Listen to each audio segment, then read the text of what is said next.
We're doing it and doing it well. Welcome, everyone, to MMA Vivisection. Yeah. The kind of opener we love. With me, Zane Simon, my co-hosts, Eddie Mercado, What and up? Victor Rodriguez. We are here to talk about Bellator 199 going down head-to-head with the UFC this week. And boy, did they bring out the heavy hitters. Little hit of sarcasm there. Paul Daly's on it, I guess. He's a heavy hitter, sure. Javi Ayala, he's Wait a minute. Who's Paul Daly fighting again? Yeah, that matchup. Oh man, that matchup. Oh, I can barely keep my panties up. Oh, stop, please. Anyway, the Bellator is going head-to-head with the UFC on the kind of night, with the kind of UFC card where it's actually kind of impressive that Bellator can't steal the thunder a little. Like, that UFC card this week, okay. It'll probably still be a bit much bigger deal than this. It will definitely be a bigger deal for sure. But, like, if you don't want to pay for a pay-per-view, hey, you don't want to, There's a lot of there's a lot of recognizable names on this thing. Yeah, but I mean, like, this is kind of a softball. Like, you think that they would be able to, okay, going head-to-head with the UFC isn't even promoting their event as heavily, and yet at the same time, it's outside of the United States on top of it, and they're charging you a premium for it. It's like, I don't know, man. I just kind of think that maybe they could have upped their effort on this one, maybe show that this is a bigger deal. It's the most competitive tournament matchup, and yet still, it's basically crickets. And I really am worried about what their ratings are going to look like after this. But hey, it's whatever. All right. Anyway, we've actually got some interesting fights to break down, nonetheless. I'm going to give Vic here a minute or two to talk about what he likes on the undercard because other than a couple of names that I've seen on other places like Invicta and things like that, I don't see a lot that I'm really excited about. And then we'll skip straight to the main card. So, Vic, this card's like 30 fights long. What do you see on this undercard? I just saw the count. It's actually 19 fights, which, good God, I don't. Yeah, it's a lot of fights in one event. Very quickly, just want to mention J.J. Okanovich was an interesting prospect once upon a time. He'll be on this card. You've got Amber Leibrock, who was known for being a heavy hitter in Invicta, and she's going to be taking on another heavy hitter, Janae Harding, who fought Megan Anderson. Unfortunately, she did lose that fight, but she's still a developing talent. Still has some promise and can put on a good action fight. Gaston Bolaños, the Peruvian bomber, he's coming back to action. Probably going to put on another highlight reel performance. So definitely something to look out for with him as well. And former Ultimate Fighter contestant Adam Antelman. He's the guy who was he was on the Ultimate Fighter season with the flyweight champions, actually. So good action fighter, and he's paired up pretty well with Josh Paiva. So yeah, just be on the lookout for that. That's all I got. All right. I appreciate you keeping that brief there, Mr. Vicky Dangerously. Oh, you.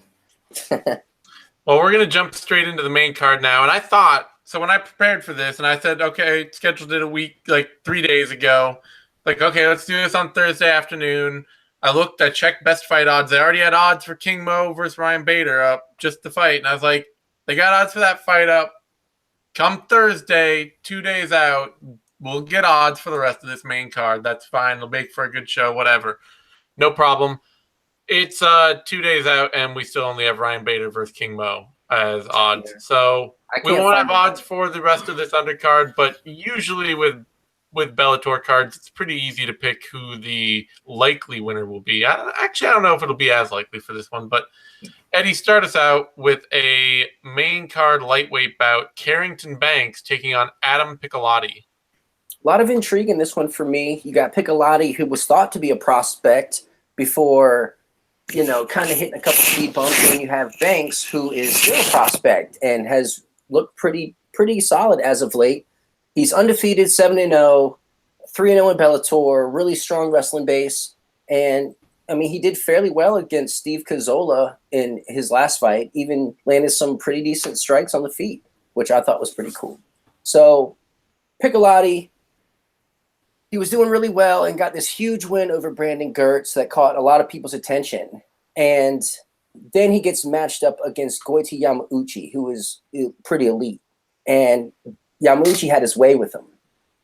So follow-up performance, he gets a short notice bout with David Rickles, who just bullied him, like absolutely just bullied Piccolotti there. Like Piccolotti didn't have too much for him. So it's like Piccolotti went from being this 9-0 undefeated prospect to now being 9-2 and looking to avoid a 3-fight losing skid.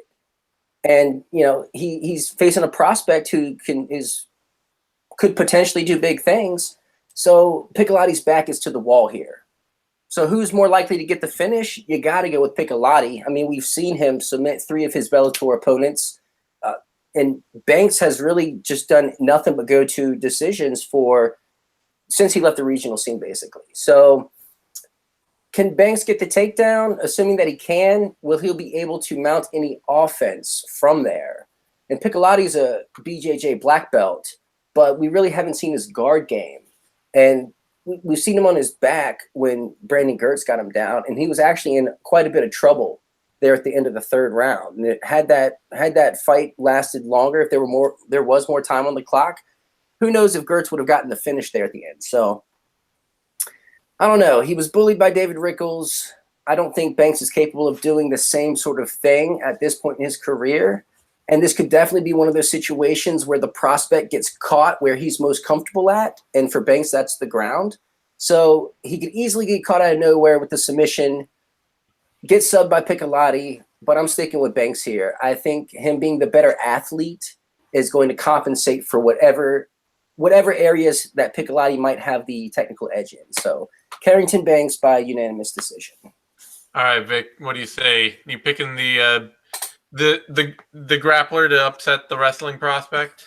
Well, here's the thing, man. I got to agree with Eddie on this as far as Carrington going by decision. And I think it's got more to do with, yes, the athleticism, but also the fact he carries more muscle on his frame. He handles it well by making his opponent carry his weight. He's good at pitting his opponent against the cage. He's really smart when it comes to avoiding submissions and keeping himself, just consistently focused and careful as he takes his approach, to just tenderize his opponent, I guess, and try to look for openings, even if he doesn't get the finish.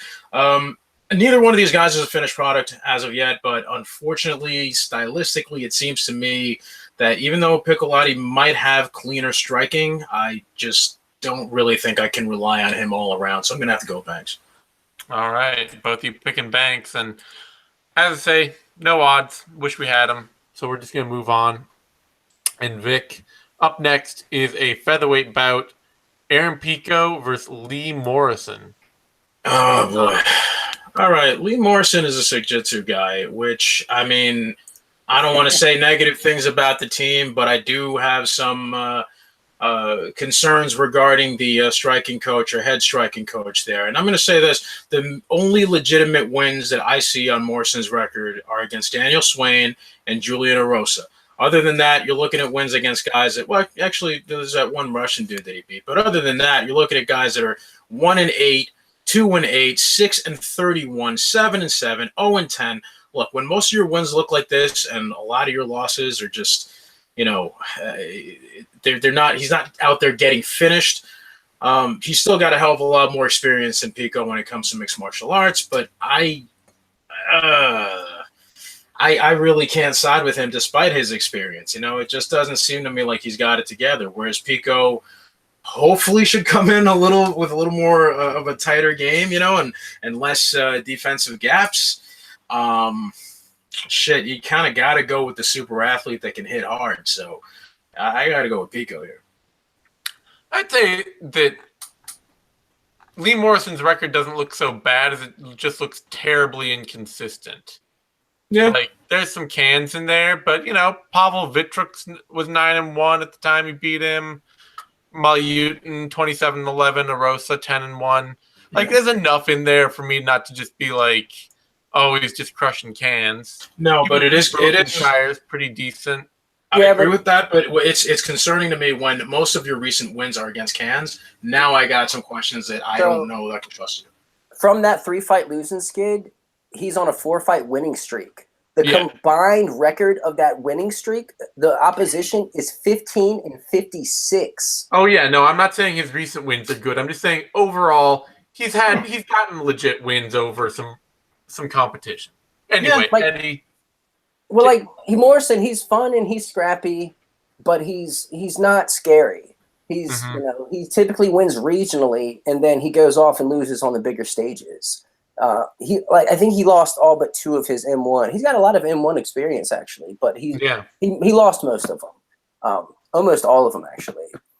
And I think he's just he crushes tomato cans, man. Pico's not that. Pico, like, he got club and subbed in his debut. Pico did. Granted, yes, that happened, but he just has this bunker buster of a left hook that is just killing people. So first he landed the left hook knockout that just absolutely smoked Justin Lin, and then the same left hook to the body buckled Shane Crutchin. Like, that is, you're smoking dudes with your left, and you're a righty. Like, that's impressive to me, especially this early in your career. So there's no logical reason for me to pick against Pico. Just even like, he dropped his debut, so the fuck what? He's still an exceptional athlete, like Vic was saying. He hits hard, like Vic is saying. He's a killer. So I have no reason to not pick him here. Sounds reasonable. I mean, I'm happy to see him facing a guy who has even the kind of record Morrison has, honestly. Like, that's a pretty... Like, for a dude who has against somebody who has that amount of competition, even if it's not all great, that's better than, doing the Morrison thing and going out to, like, Gladiator Challenge and facing a bunch of 0-7 dudes and just crushing them for... Yeah, I think it's a perfect opponent for someone 2-1.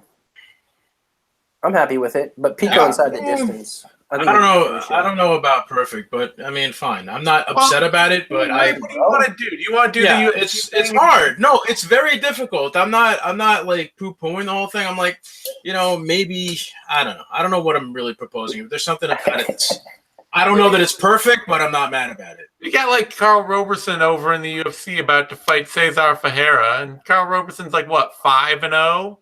He's fighting, somebody who's got like 5 years or 7 years of experience on him. Anyway, I think it's perfect. Yeah, I like it. I think MMA fans get way too impatient about this shit. Moving right along, Eddie, heavyweight bout, Czech Congo, Javi Ayala. Tell me about it. Can Javi Ayala stop the takedown and keep Congo from holding him up against the fence? That is the $1 million question here. Also, does he double layer his cup? Because does Ayala bring the double steel cup into play? Because as we all know, Congo cannot avoid the testicles. It's just the go-to. Like, testicles have like some sort of magnetic properties, and it attracts Congo's knees, and it's just a thing. So there'll be probably I'm guessing 1.5 ball shots in this bout. Mm-hmm. But okay, so Ayala fought Roy Nelson in his last fight. Huge step up for Ayala. He got taken down and controlled for quite a bit, but he did manage to get back to his feet a couple times there in round 1 and round 2, and actually make the fight kind of fun.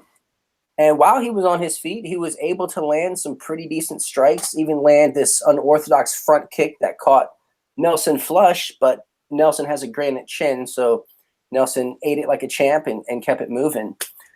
Congo does not have a granite chin. He has a very suspect chin. He gets hit. He has taken quite a bit of solid, clean punches to the face that put him down. Now, we know that an overhand right can absolutely nuke Congo. Like, that's a big chink in his armor. We know Ayala is capable of throwing something similar. He knocked out Sergey Karatanov with this insanely explosive right hand. And Congo has been away from the sport for a year, I think. So I don't know why he was gone, but he's been really inactive. He hasn't fought in a year. So I think he's going to come in a little slow here. And so, and Congo's not particularly fast anyways, but Ayala is deceptively quick. Like for like a big dude who kind of looks sloppy physique wise, no disrespect, but you know what I mean. He has that. I'm not a fighter body, but he's really nimble and really explosive. So can he stay vertical and stay at range, keep the distance? I kind of think he can, and I kind of think he's going to put Congo to sleep here. I have that feeling. I think Congo is approaching it's due. I feel like Congo's due for a good old fashioned sleeping. I will say, to Congo's credit, he's only been knocked out 3 times in his career. Roy Nelson, Mark Hunt, Gilbert Ivel. That doesn't count though, and you know damn well that doesn't count. Wait. What about Pat Barry? He beat Pat Barry. He knocked him out 3 times in that fight before he knocked out Pat Barry. I know. And like Frank Mir basically knocked him out on the feet and then just strangled him for sport. You know, okay, so there's maybe one more in there. Vinicius Spartan also dropped him there in the 3rd round of their fight. Get hurt. He definitely gets hurt. He just doesn't get knocked out nearly as often as it seems like he would for how often he gets hurt. Right, he got exactly. knocked out 10 times against Cain Velasquez. Yeah, that was actually a good fight. It was. Yeah. But you know what? I just think he's due. I think Congo's. I don't trust him. All right. I just don't trust him. Are you picking up what Eddie's putting down? I don't trust Congo either, but no, fuck no, absolutely not. Javi Ayala has been in this game long enough to at least look like he is someone who's training full time. I don't mean any disrespect to him, much like Eddie said, but he really does look like he's not, there's some things that are wrong with, even though you're fighting at heavyweight, you're carrying that kind of mass and not really muscle, and you see that it's showing in your performance. We start to slow down and you breathe heavy. I don't know, man. I don't really see Ayala adapting very well to the reach. I think he's going to be at a disadvantage with that. I think he's going to be susceptible to body lock takedowns, and once he does, Congo's going to keep you pinned down there, just like he did with Volkov, just like he's done with other opponents. I don't really think that Ayala's going to be able to touch Roy Nelson wasn't able to hold him down in rounds 1 and 2, but you think Congo will? Yeah, actually I do, because he's a bigger, stronger guy, and I think that he's going to be one of those dudes who, while on the ground, is going to target the body more, tire him out. So, yeah, given the approach and given the way that he's able to smother dudes and just really make it as ugly as possible, yeah, he's going to make it a bowling shoe ugly fucking fight, and we're all going to be worse off for watching it. So I'm going to go with Czech Congo on this. Oh, yeah, I didn't even factor in the nut shots, which, or the mistake, the French mistake, okay? Which, if you haven't seen Blazing Saddles and you don't know what that is, you need to get your ass a little more cultured. There we go. All right. That brings us to our co-main event. John Fitch, Paul Daly, and Vic. Tell me how thrilled you are for this fight. I want to hear the excitement pouring. Fucking why? God, they bring in Paul Daly. No. Follow me here, right? So they bring in Paul Daly, right? They bring him in, and they want to have him fight Josh Koscheck because that first fight, that was some real titillating shit, right? No, now we're gonna have him in there against John Fitch, who, by the way, is way up there in age, hasn't fought in forever. I mean, he's definitely slowed down a lot. What are we really expecting to see here? Maybe Paul Daly might be able to catch him with a murder. That's what I'm hoping for. I'm hoping for murder. But we live in the stupid timeline, Eddie. You know good and goddamn well that this is going to most likely be John Fitch catching him with an ankle pick or some other weird shit like that, keeping him down on the mat, and then that's all you're going to get for 3 rounds. And the only merciful thing you can say is that it's only 3 rounds and not 5. What? I don't know, man. Look, I think John Fitch has lost enough pep in his step for Daly to be able to catch him standing. He's probably going to want to test himself a little bit standing just to get those feints in and shoot for the legs. But I just don't know that. To me, the safer money would be on John Fitch by smothering. All right, Eddie, what do you think? You picking a classic Fitchin for Paul Daly?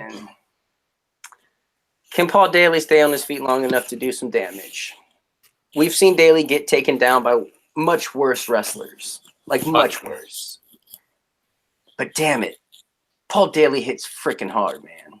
That is literally the entire story of Paul Daly's career in one sentiment. Yeah. I've seen him get taken down by literally everyone, but he hits so hard. He does, though. I mean, look what he did to Lorenz Larkin. I know. Everyone counted him out. Look what he did to Brennan Ward. Yeah. That was scary. He might do that again. He might catch Fitch coming in on a takedown and nail him with another knee. And, you know, we've seen Fitch get hurt lately. You know, Brian Foster hurt him a couple times during that second round over in PFL in his last fight, which, by the way, I think took place in the rain, if I'm not mistaken. Wasn't that the card, the outdoor Daytona card where Oh, fuck you. Oh, God. What a horrible idea that was. Yeah, and they aired it like an hour or so earlier than advertised for some reason. Yeah. Yeah, wow. It's because the race was delayed. They had to delay the race due to rain. They couldn't. They didn't give a shit about the fight card. Yeah, it was. Safety first. But I mean, I'm sure that Fitch could Fitch daily, but I think he's getting knocked the fuck out here. I really. All do. right, you're picking with your heart on this one. I have Fitch could to, Fitch man. daily. You done? No. Okay. We're just not enough. On that note. On that note. God, fuck this card. Fuck this card so hard. Jesus Christ. But like, there's some cool things. I like the card. I don't like that it's heads up with the UFC, but I like the card. Yeah, like this is the Final Fantasy VIII of MMA cards right now. It's like it's okay on its own, but you look at everything else and you go, "Oh, yeah, no, Well, sorry." I mean, there's also the sense of like the Carrington Banks might smother Adam Piccolotti, and then Aaron Pico might knock Lee Morrison out in 2 minutes, and then after a lengthy commercial break, Czech Congo will smother Javi Ayala. Yeah. And then John Fitch will smother Paul Daly. Oh, and God. then Ryan Bader versus Mobile Wall. Eddie, take it away. Fuck you! Oh, Oh! oh man. So King Mo actually has experience fighting at heavyweight, believe it or not. In fact, 6 of his last 7 bouts took place with him weighing in around 214 pounds. So he's pretty acclimated to fighting at heavyweight, even though, like, I still kind of think of him as a light heavyweight. Like, he had that one with Phil Davis. Well, he's doing the I'm a light heavyweight who doesn't cut weight. He's just going to Japan and, like, eating all the yakitori and, like, all right, come on. He's rampaging it. This is, like, King Mo's rampage heavyweight. It's like except he's successful at it, though. That's the thing. Yeah. Thus far. He doesn't look like Fat Page. He's definitely not Fat Page. Ah. That's so good. So Mo has the experience fighting at a heavier weight, but Bader has more experience fighting against better fighters. So take that for what it's worth. And I also think that Bader might just be a better version of King Mo, except he throws a lot more kicks. So how's this fight going to play out? You got King Mo's going to push forward, Bader comfortable to kind of be on the back foot, looking to counter strike. And I'm afraid this is going to turn into a snoozer of a kickboxing bout. I don't think Mo will be able to wrestle at all. I think Bader is too damn good for that. So he's going to be left strictly boxing with someone who is willing to punch and kick as well. Also, Mo has 0 submissions on his record, and he's facing someone who has never lost a decision. So without being able to get on top, can Mo score a knockout?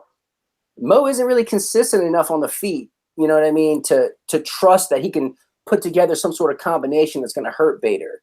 Because traditionally, it's taken like really dangerous strikers to put Bader away. You got Rumble Johnson, you got Glover Teixeira, Lyoto Machida. Tito Ortiz. I mean, that we're talking about striking. I'm just joking. That's always the chink in Ryan Bader's That's the record. asterisk for sure. But that wasn't Dope Club and sub. You got to give Tito. That really was fucking great. Yeah.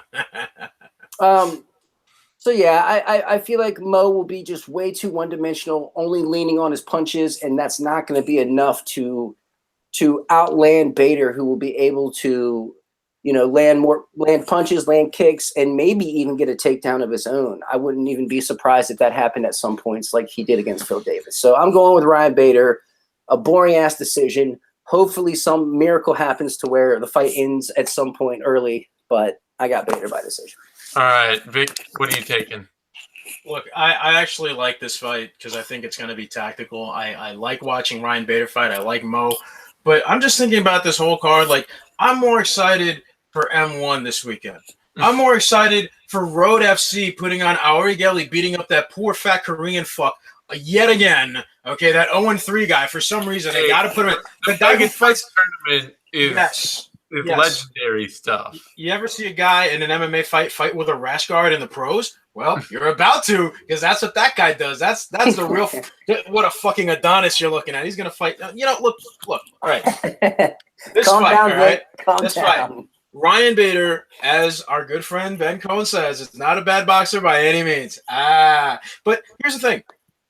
It really is true. I mean, we joke around about that a lot, but you look at the way that he's been able to string combinations together lately. You see what his reflexes are like. And Mo really doesn't get enough credit for being as good a fighter as he is and being able to utilize his hands for someone who's basically come up through wrestling in his younger years. So what we may end up with is probably a pretty decent boxing match. Yeah, sure, Bader's going to throw some kicks and whatnot.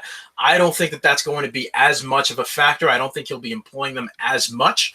I think we're just going to get a wrestle boxer's delight here. I don't think that the fight that Bader had against Phil Davis was necessarily a bad one. I think it's actually going to reflect some of that, but with maybe a little more volume and a higher intensity between the two. So, I'm tempted to go with Mo here for the upset. I mean, I assume that Bader should be the favorite, but I don't know, man. I kind of feel like Bader is going to be able to do enough with his forward pressure, with his ability to strike and get out of the way right away to take far less damage than Mo and then eventually win a very close decision. So I'm going to go with Bader on this one. Wait a minute. You're picking Bader? I'm picking Bader. Okay. I thought you were picking the upset. No, it's possible. I see it happening, but I don't think that I think it's more likely than a lot of people do because a lot of people like to shit on Mo unfairly. And I really think this is going to be closer than a lot of people expect, but I'm thinking that Bader's going to eke this out. I'm actually interested to see the thing I'll be interested to see most is if Bader can just go in and push Mo around with his wrestling game. Because Ryan Bader is far and away the best wrestler King Mo has ever faced in his career. Oh, absolutely. Undoubtedly. Yes. Second to Phil Davis, for sure. Or Phil Davis would be number 2, I would say. Yeah. Other than Phil Davis. That's true. Oh, yeah, he did. He has lost to Phil Davis, so there's that. But Bader's a very good shot wrestler, which Phil Davis isn't. Yeah, Bader's phenomenal. And I can easily see where Mo just may not be ready for that. Even very good wrestlers aren't necessarily great at stopping takedowns. And I'll be interested to see if Bader can just go in and throw Mo down and beat him up, because that's where Bader honestly gets to be the most interesting version of himself is when he's on top. Fuck yeah, dude! What he did to Linton Vassell was gnarly. Yeah, he went beast mode on him. So I'm interested for that angle. Hopefully it's a fight that either sees Lawal get a big KO or Bader gets some dominating ground and pound. But I do worry if it's a bad kickboxing match where they're just looking at each other. Because Bader, unfortunately, as we've seen in some fights, especially his fight with Phil Davis, he just wasn't even willing to try to wrestle at all. He will just get stuck in kickboxing mode if he doesn't think he can wrestle. No, if he doesn't feel the need to. He scored a couple takedowns on Phil Davis, but yeah, it was few and far between. Yeah, true. And I think a lot of that's just Phil Davis playing his outside game and definitely looking to kickbox. So I worry about that. And there's a potential for some excitement. There are some prospects on this card. There are some heavyweights. There's some knockout artists on the card. It's just there's also a chance that this could be 2 hours of dudes grinding guys that don't have a matchup to fight them off, or don't have the ability to fight them off. Well, yeah, but also the potential to have a lot of knockouts. Yeah. All right. Odds on that card. Odds on that final fight on the headliner. Ryan Bader comes in at -340 at the moment. Or that's as high as -340 or high as -380. Opened at -235. Currently on aggregate down to -320. Has been falling basically since the line opened. I think slowly. 50 Cent, the rapper 50 Cent, is betting on King Mo. I believe he'll be there for this fight. I think I Yeah, saw he's a gonna little. fight Rampage, right? That's Oh, the line on that. where's the betting odds for that one? That's what I want. Oh wow! Please don't do this, Bellator. Don't do this to me, please. I don't know how much my Why? heart can take. They'll show that. They'll show I that would- promo of 50 Cent throwing out that first pitch over and over again. Yeah. It went way left. I would love to see it man. though. I'm down for that fight. I think Which they is should have a rap battle, and then they should fight one round in the cage. you want to see? I was thinking Ryan. No. It'll be like that Aoki fight where he fought the kickboxer, and they had like one round of kickboxing where Aoki just like did nothing but hold, and then they got to the MMA, and the kickboxer just fucking flying kneed him and knocked him out. Yeah. And then maybe one round of chess also. So in this case, it'll be in the actual fight, it'll be 50 Cent just holding on to Rampage for dear life, and then they'll get to the rap battle, and 50 Cent will just get smoked out of the gate by Rampage. I would pay so much money to see that. Rampage actually has bars, man. I'd pay to see Rampage and Bader in a rap battle. That would be fun. Just imagine Bader rapping. That'd be great. Bader's peak gimmick his gimmick peaked when he had the flesh-colored shorts. Well, like he has his own gimmick though. He puts out promo video or instructional videos calling it Master Bader's tip. Exactly. And that's hilarious. He should stick with that. He's got a little niche market there he can exploit. All right. King Mo opened at plus 170. He's been trending upwards ever since. He's at plus 251 at the moment. So, and I think he should be the underdog here, considering Bader's fought much better opposition. Bader's the champion. Bader beat Phil Davis, who Mo lost to. Like I get the odds. I think they're legit. See, only prop bets over under 2 rounds, under 2.5 is plus 155, over minus 175. Those are smaller than I figured they would be. I figured it would over would be a lot larger than it is. Is that moving? Has it moved at all? A little. The over started at minus 175 and it's currently dropping to minus 179. So, not really. Yeah. Okay. Not much. All right. On that note, you can follow me on Twitter at These Anytime. You can follow Eddie on Twitter at The Eddie Mercado. You can follow Vic on Twitter at Vic M. Rodriguez. You can find all 3 of us over at BloodyElbow.com. Give us a like. That's a thumbs up. Do it. Over here on YouTube, down there, right below, before the comment section. And subscribe to our YouTube channel, MMANation.com, DOTCOM, all spelled out. That helps us a ton. I will be back for the 6th round with Eddie Mercado after UFC 224 this weekend. Yes, sir. We'll be back next week for UFC's event in Santiago, Chile. And we will be back for Bellator 200 in 2 weeks. From the UK, of all places. UK. Tape delay, bitch. I hope it's not a tape delay. Oh, it is. Almost certainly. Yeah. On that note, thanks everyone for tuning in, and we will see you next time.